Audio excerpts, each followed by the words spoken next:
Hey everyone, thanks for joining us for another episode of The Ghost Furnace. I am Bond, and I'm here with my cohort, Nick Pennsylvania. How you doing, bud? Happy to see you again after the holiday here. Yeah, we're finally getting back together after taking kind of a week off after we just had Thanksgiving here in the States. I hope everyone had a happy, fun, and healthy holiday if you celebrate. But we want to get back into it because we have a lot for you guys coming up in the next few weeks. We have a few interviews on the books that we're very excited about. But before we get to those interviews in a few weeks, we wanted to, have a chat with you guys tonight. And as always, we look for different things to talk with all of you about. And tonight we have a few, I think, pretty interesting things just to kind of go over and see what everyone thinks of. So the first thing that we wanted to get to, new to me, this is something I look for pretty often, but didn't realize there was an update on. Nick, you apparently have an update on the Dent's Run Gold. Is that correct? That is correct, and it's very brief. For those of you, maybe you're checking this out for the first time or so, or just have somehow missed this. For years now, you and I have been talking about this lost Union gold that's supposedly here in central northern Pennsylvania. The first podcast we had Dr. Pennsylvania. I think it was the first or second episode we ever did, and one of the more popular ones dealt with this lost Union gold that is supposedly located in the vicinity of Dent's Run. So this is northern central Pennsylvania. Now, over the past few years, there have been some treasure hunters groups, one in particular based out of Du Bois, Pennsylvania. They have been trying to have a dig done there. Well, a few summers ago, and this is the real thing, the FBI really did conduct a dig.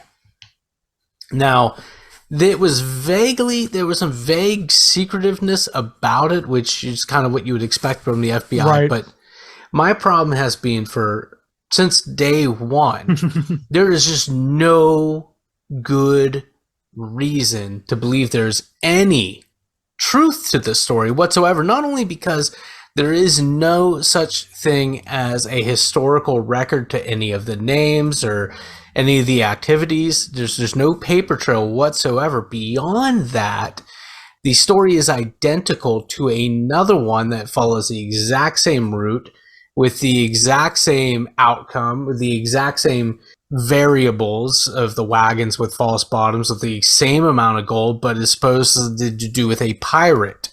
Mm-hmm. And it was created by, of course, William Shoemaker, folklorist. We talk about him quite a bit. So here's the quick update.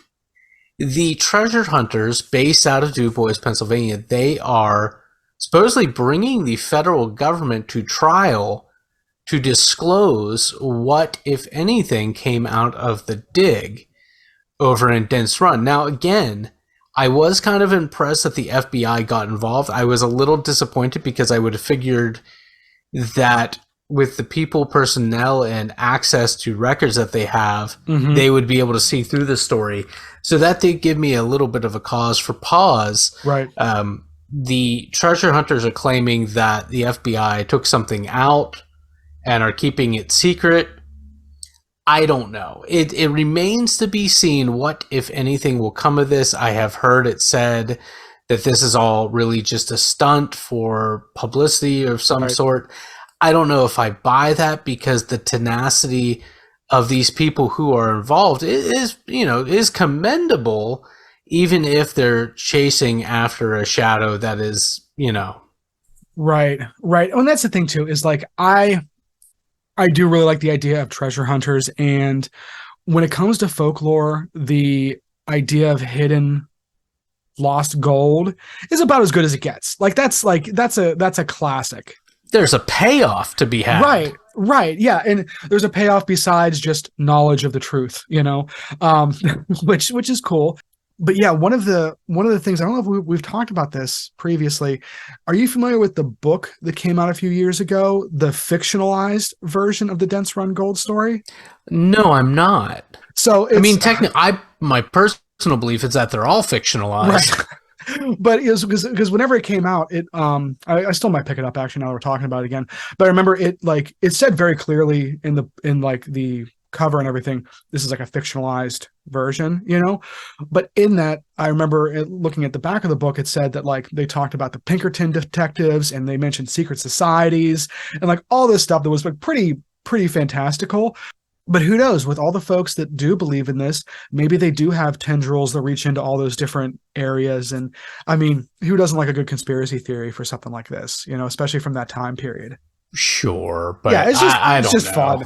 Yeah, again, The book isn't trying to present itself as being, right, so I have no problem. right, exactly. To be clear about it, I think it's just kind of fun. But that's an interesting update because I'm sure we're gonna have this is not the last time we're gonna talk about this on this show. It seems No, like and whenever there's an update to be had, we will be having it out. right, yeah. It's add this to your Dense Run Bingo card game. Yeah, so It's just, I mean, the last word for me on this is, again, the tenacity of belief that these people have in this treasure hunting group is impressive because it is running against the wall. That is the fact that there is no historical evidence. There is plenty of evidence that points to it being a tall tale, and yet they continue. And so even if the FBI is like, you know what, we kind of bought into it, we realized there wasn't a lot, we did a dig, we didn't find anything, we're not concealing anything. I don't know what could be said that will dissuade these people from believing it because it has become an article of faith for them. right. That's a really good way of putting it. Agreed. That's an update. Like I said, we'll probably hear more about that in the future. But kind of our main entree for tonight, as you guys know, I have lots of books here, and I was trying to think of something that we haven't covered before, and you know that's like ghost or paranormal related. I came across something in one of my books that I was shocked that I had never heard of before. And Nick, you said you have heard of this before. You are familiar with the story of Old Coley, the ghost mule of Penn State. When you said it, I had a vague memory of something. I had asked a confirming detail, which you were able to confirm. So I have heard this before. Do I remember? Do I retain any of it? Not really. So it'll be fresh-ish for me. No, that's cool. No, because like it's one of those things where like kind of like the story we talked about previously of Wizard Clip. Sometimes you just see like an impetus for a story and you're just like, well, that's awesome, I'm interested. And the book that I originally found this in is one that I haven't read the whole way through. It's called Spooky Pennsylvania by E.S. Scholler. The stories that it has in there are a lot of the popular ones we have here in the Commonwealth, and they're kind of like fictionalized firsthand accounts of dealing with like these spirits and things like that. So just kind of a fun book. But when I came across that, I read it, thought it was really cool, and I'm like, I wonder what the actual story is here. So I started doing some digging, and the more I dug, the more I was like, oh my God, this is a wild story. Because if you look up the ghost of Old Coley, and that's spelled Coaly, you will see a photograph of a horse with like a Letterman's sweater on. And it's just really cool. So that was worth the cost of the book alone. Right. So it's just exactly, because who doesn't like a horse and a sweater? Looking up what like the actual history of this story was, because as you know, with a lot of these reported hauntings, there is a source there usually. So what this was about was around the construction of Old Main, which is one of the older buildings on Penn State, which is right in the center of Pennsylvania. If you're not familiar, State College, our land grant institution, Nittany Lions and all that. Right. Lots of history, whether you like them or not, one way or the other. But so this mule was brought up from Kentucky to State College in 1857 by a gentleman named Lytle, who was working on the farm that was basically at the center of State College on the campus. There was a bunch of workers that were hired to construct Old Main, specifically. So Old Coley was one of the mules and probably other pack animals that kind of hauled blocks and everything around to help with the construction of of this building, because there was actually a quarry right there in the middle of State College, which I never knew about. Apparently, there's a plaque there that marks it. I've never seen it, but sounds like If I remember correctly, it's not too far from the furnace that's off East College Avenue. Okay, that's someone might be listening who is actually right off East College Avenue, possibly. I do know that the you remember there was that brewery when we were on one of our fishing trips together years ago? Yeah. I took you there, and immediately south of that brewery, there is an old furnace. And of course, we are the ghost furnace thing is named after these old iron furnaces that were developed, 100, 200 years before the Bessemer system that made cities like Gary, Indiana, and Pittsburgh. There is a very well intact furnace just maybe a quarter mile south on the same road as that brewery where we had that dinner that night. That was Happy Valley Brewing. I would go back there in a heartbeat. Their pretzels are fantastic. Oh my God. To the basement. The second floor is fine. Go to the basement. Yep. Agreed. So right around that area is where Old Coley did a lot of his work. So it looks like Old Main was completed in 1863. So a few years later. And whenever they were done, obviously they were kind of getting rid of the people and folks that, well, not getting rid of, but just they no longer needed them to complete that building. Didn't mean to sound nefarious there. But because apparently, and I found some references to this, back at this time, part of paying off tuition for students was doing labor, working on these things, kind of like a work study job that we have today at a lot of colleges. So as a result, this mule was very, very popular. People loved him. And the school actually purchased Old Coley from Lytle. And then the animal spent the next 30 years in the university service, working on other buildings, helping out around campus, on the farms and everything, lived, from what I could find, lived a happy, healthy life. Then Old Coley did die a natural death in 1893. So this is, I didn't know mules lived that long, to be honest with you. Yeah, they can live for a long time, apparently, which was confirmed by the internet. He was around there for quite a long time. So a lot of students probably interacted with this mule, and he kind of became like an unofficial mascot. That's hence the photos of this mule in a varsity sweater. So really beloved. Now, did the mule letter in anything? Well, that's what I was curious about. I figure if you're doing that much work, on behalf of the school, that should be worth a pin or a letter, Some people get letters. Don't they get athletic supporters get letters and everything? Right. I have no idea how this whole letter system works, to be honest. I think I'm demonstrating that. But we can assume that he was well loved, taken care of by both students and faculty and administration alike. So when he passed, the students decided to preserve his bones. And this is where we get into the territory of where I usually say, no wonder it's haunted. So they preserved his bones. And originally he was kept, there was a wildlife museum in Old Main. Then over the years, he was moved to the basement of Watson Hall. And once he was moved, this is when some of the paranormal activity starts to happen throughout the years.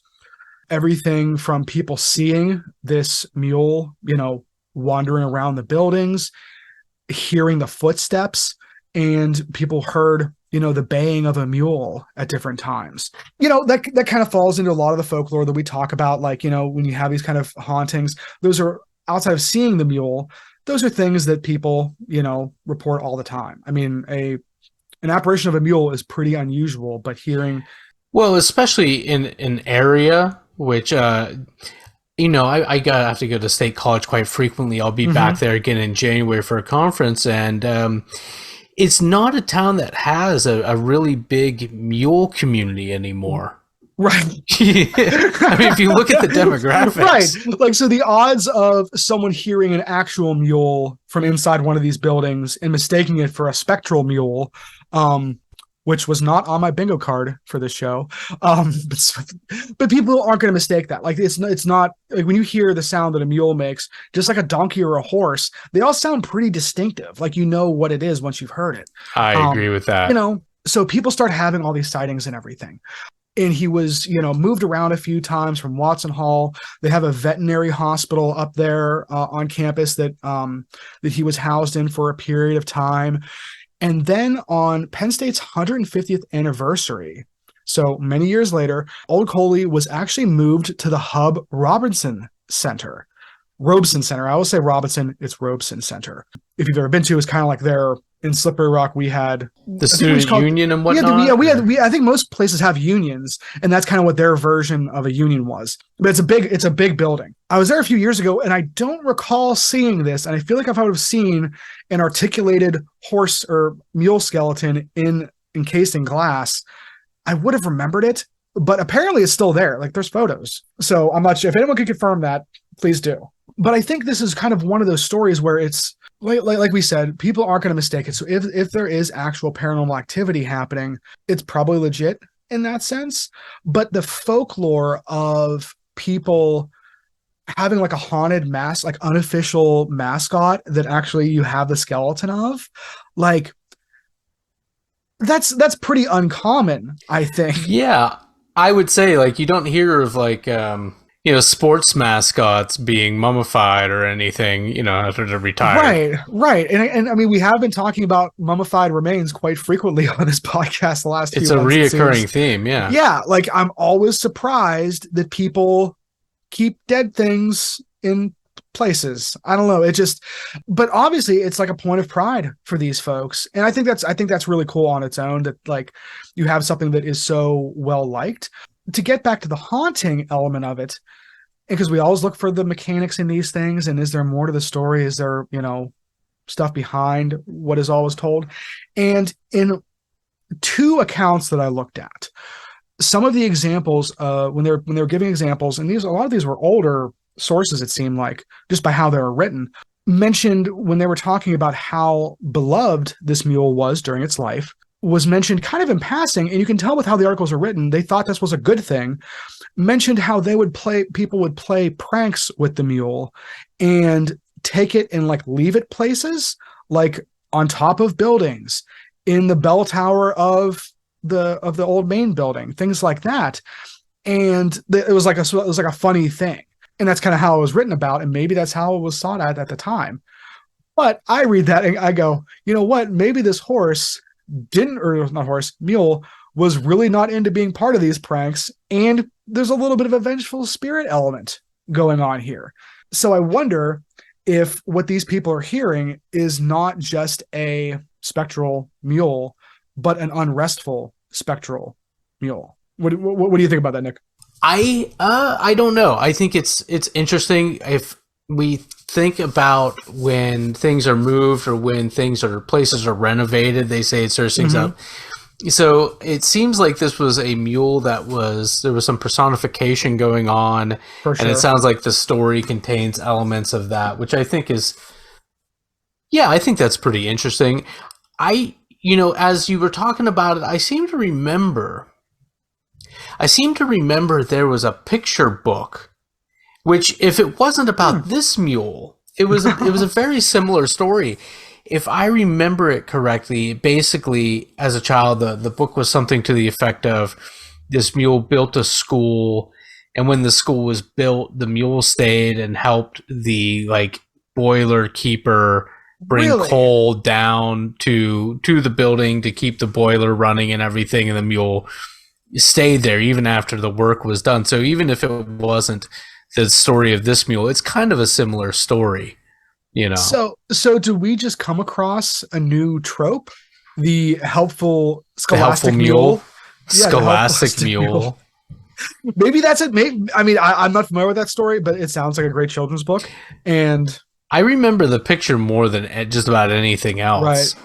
Right. Yeah. Whenever you see a book from like your childhood, it like unlocks that core memory, and you're just like, oh, I remember all of that now. I'm Yeah. still just going on about your use of the word mascot because now I'm thinking of like, imagine like the Philly Fanatic or Stuff the Magic Dragon, the Orlando Magic's mascot. Imagine just like going in. Or Right. there's also Jackson DeVille of the Jacksonville Jaguars. Oh God. Imagine going into the stadium 10 years from now and you're like, oh my gosh, Gertie Oh God. died. So now we're coming to the Flyers game and look, there There's are the bones of Gertie. the articulated skeleton of Gertie. Oh my God. That's and people just go, oh, and they take pictures in front of it, and like, Yeah. and Oh, then like it's the Elephant Man or something. right, and then we wonder why stuff's haunted. It's like I just like, oh God, that is Well, like wild. And this isn't supernatural, but Right. years ago, I was in Reading for something for work, and I went to a Reading Phillies game with a guy cool. I work with. Yeah. My friend Russ, if he's listening, there's a chance. I got to tell you, that was a wild for 3 reasons, one of which has to do with mascots. One, the sandwich du jour at the Reading Phillies game is a churger. Oh God, what the? I want you to guess. I want you to guess. Is it a? So my first thought was like chili hot dog, but that's like pretty common. Yeah. Yeah, I can see someone drunk saying instead of saying chili dog, saying churger, maybe. So that's my focus guess. on the erger part. Oh, so it's a burger. Oh, see, that makes sense. Okay, But so it's not a chili burger. It is a chicken sandwich with an all beef patty on top of the chicken. And it tastes like an entire barbecue's in your mouth. Yeah, it's and probably it's good. It's an uncomfortable word.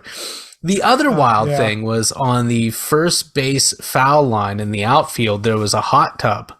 Actually, I don't know if it was a hot tub or just a pool of some sort, but there were a bunch of people just, hanging out in the pool, the body of water. Just marinating. And one of them definitely got knocked, like wrecked by a foul ball that went straight down the line. And it was like blood in the water, like Jaws, I seem to remember. But the thing that really brings me to this story is Reading Phillies. I don't know if this is just, I don't know much about semi-professional baseball, farm league baseball, but maybe this is a more common occurrence than I'm aware of. But it is like the land of misfit mascots. Every inning had at least one different mascot. It culminated during the 7th inning stretch where it seemed like they just stopped trying. And I loved it. They had the crazy hot dog vendor with whom I got my photo taken. During the 7th inning stretch, a man dressed as a hot dog vendor with Buddy Holly glasses. Oh God. Running the bases, riding an ostrich. Oh God. Not a real ostrich. Yeah, one of those inflatable, pants ostrich. Yeah. But he ran the bases, so it's a crazy hot dog vendor riding an ostrich, throwing foil-wrapped hot dogs into the stands. Oh God. It was phenomenal. That's great. And it made no sense because I'll tell you what. Part of the fun. There are certainly more mules in State College, Pennsylvania than there are ostriches in Reading, Pennsylvania. That's so funny. But someone said, you know what? Crazy hot dog vendor, love it. Get a guy, comes out, 7th inning stretch, there's hot dogs up there. We got to get rid of these hot dogs. We don't sell a lot past the 6th inning anyway. Right. It's a good way to get rid of stock. Boom. Right. And but you know what's going to tie it together? You know what's really going to sell this? It's really going to underline the crazy merit of this hot dog vendor. Get him riding an ostrich. That's the only way. What a better way are you going to express the madness? What is the background story of this hot dog vendor that one day he snapped and just started riding the ostrich? Right. And that's like, you got to wonder, like, if it was like a fit of like madness, or if like it was just like there was utility to it, like where the dude just had to get rid of this stuff. And to kind of segue this back into old Coley here, imagine the state of being. Please Yeah. bring this full circle. No, but imagine the people whenever, that again, loved this stuff, cared about it, cared about this mule. It dies, and someone in the throes of despair says, "Save the bones. We're gonna keep them." Yeah, we can't. Like, and then you can't bury. Why get rid of a good mule this quick? Right. Poor dude worked for 30 years. Let's make him a mascot now. I'm honestly surprised it wasn't taxidermied, and I don't say that coldly or anything. Right, but seriously, yeah, you think I mean that seriously. Yeah, no, it's interesting, and I mean, because that's the thing with like State College and just like a lot of old universities, especially on the East Coast, I'm sure all over the world, there's lots of ghost stories in these schools. Well, and there's lots of taxidermy too, including people. I mean, we've talked about utilitarian philosopher Jeremy Bentham before, who remains in a cabinet on, is it Oxford? I don't recall. I believe it's Oxford, yeah. Regardless. Yeah, and I want to stress too, when we say State College, we mean the town. If you're not aware, and there's a good chance you are, the actual name of the town is State College, because the town only really exists for the college. So I'm sure there are some people who would take umbrage with that, but it is a university now too. It is a university. But what was it originally? The Pennsylvania State Agricultural College. Yeah, it was originally agriculture. Yeah, I believe that's what it was called. Yeah, and so I mean, anytime you have an old place like this, lots of people coming in and out, lots of transients. Well, not transients, a lot of liminality. You're gonna get ghost stories. You're gonna get folklore. There's a lot of folklore up there that's not spooky related or paranormal, but just, kind of in the zeitgeist up there. And one of the things this got me thinking of, anytime I think of haunted elements of State College, I think of the Patty Library up there, which, if anyone's ever been to, is a wild library. It's just big, good research library. Right. Like, honestly. Yeah, seriously. Yeah, we're not being sarcastic there. It really is a great library. And one of the stories about that place that I have just kind of like known in passing for a long time is that folks say that the basement where the stacks are is haunted. And when I looked into it, the first time, this was a long time ago when I first heard about it, I think I was still at Slippery Rock at the time. It's a really sad story because how when we started saying like, oh, let's see what the real story is here. Sometimes you look at the real story and it's like, ugh, like it really takes you down. It's just sad because what actually happened there, because like when folks say the place is haunted, it's the normal hauntings that people hear things, see things moving, cold spots, light anomalies, the whole 9 yards. But what really happened there was a lady named Betsy who was murdered there in 1969. She was a grad student, and on the lower level in these stacks, right near row 51, she was murdered, and they never caught the perpetrator of this. And doing some research, I'm not sure, I should look this up. Do you know if it was there's a few theories out there about who it was. I know one of the prominent ones is there was a professor, either a geology or geography or geometry, some G discipline. People thought that there was some good evidence around that, though no one was ever charged with it. But to this day, I feel like that's a really often told story in State College. Whenever people talk about the library, one of the first things they say is it's haunted. Yeah, and I mean the folklore of the true crime history coming together. I know I shared with you. I just a few weeks ago was down at Half Price Books and I saw Who Killed Betty.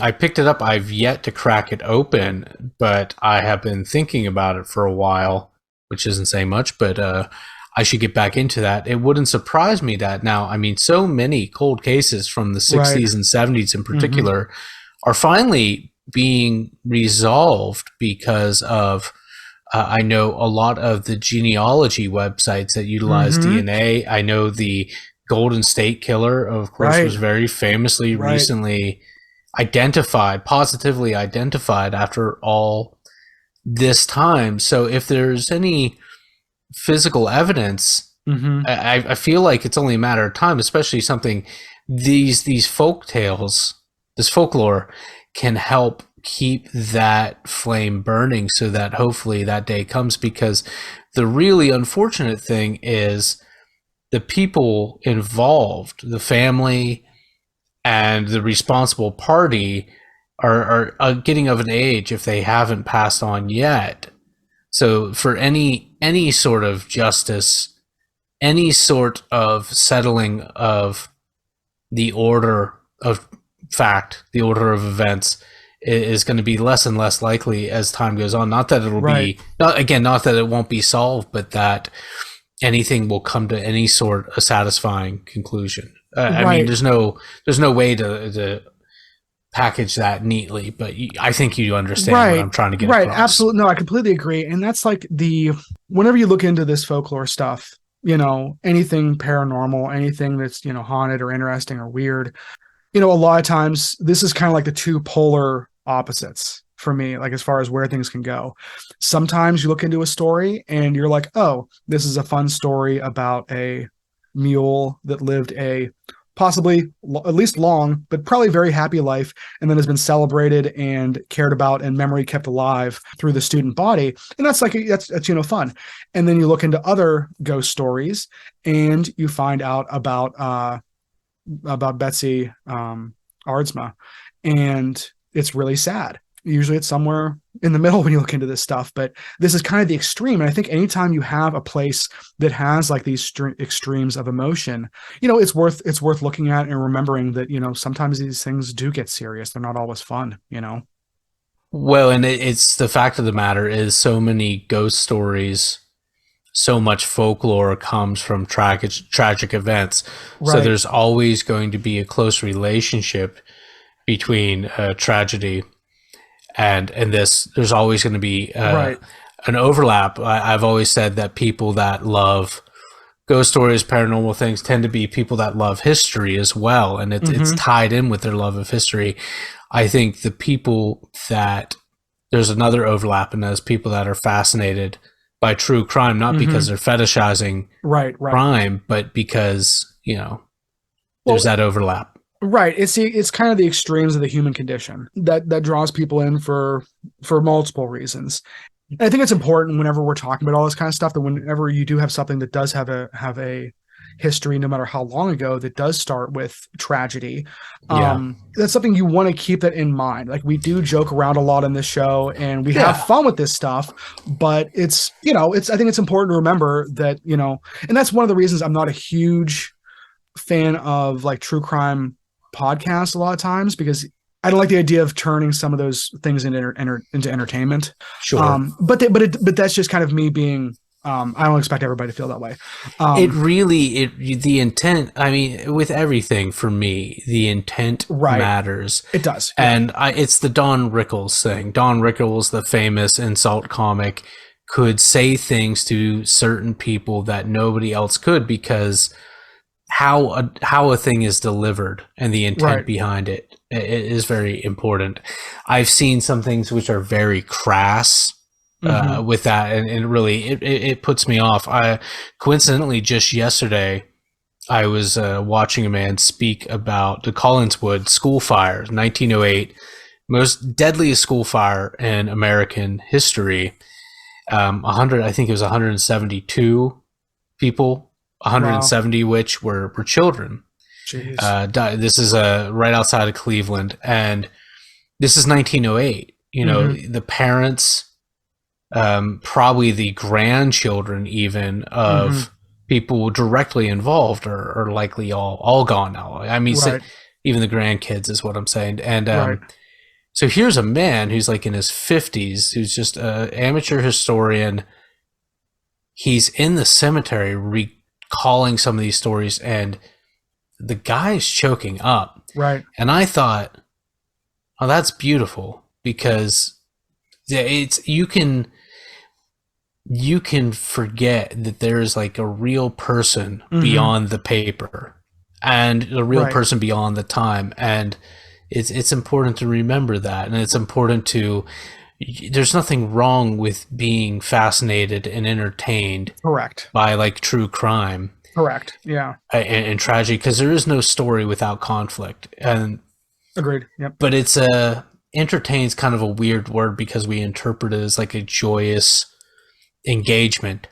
And that doesn't have to be what it is. And I think a lot of people that become really, they find themselves in a real rabbit hole, a real time with true crime in particular, have these kind of thoughts periodically. Well, is there something wrong Right. with me? And it's, I mean, the fact of the matter is we're conditioned to be intrigued by this for whatever reason. It's Right. okay to be intrigued by it. It's obviously okay or not okay to harm another person, and it's almost, not quite, but it's almost as ugly to take joy in that. Right. No, I completely agree. So I think it's just something that's always, I thought whenever I was looking up this stuff for State College, I just thought, like, oh, this is a really poignant juxtaposition between these two, you know? And I think that's why researching this stuff, and like you mentioned, how often do we say having reverence for these things? 100%. And that shows up on both sides of that spectrum, I think. Either way, I think these are kind of anytime I can tell a story about a ghost mule, I'm in my element. There was something I wrote that I'm looking for real quick. I wrote something to an acquaintance who lost a dog recently, and I know, and it was just a little something I sent them. But this kind of maybe talks about the mule, which is, again, it's a silly thing, but a lot of people who were at the college are young people, and it's like having a pet, and it's here's what I wrote: to part with anyone so dear leaves a deep ache. This is not just because we are suddenly separated, but because we are reminded that such great pain is only able to be when great love is present, and great love is the most painful thing of all. So take care of yourself.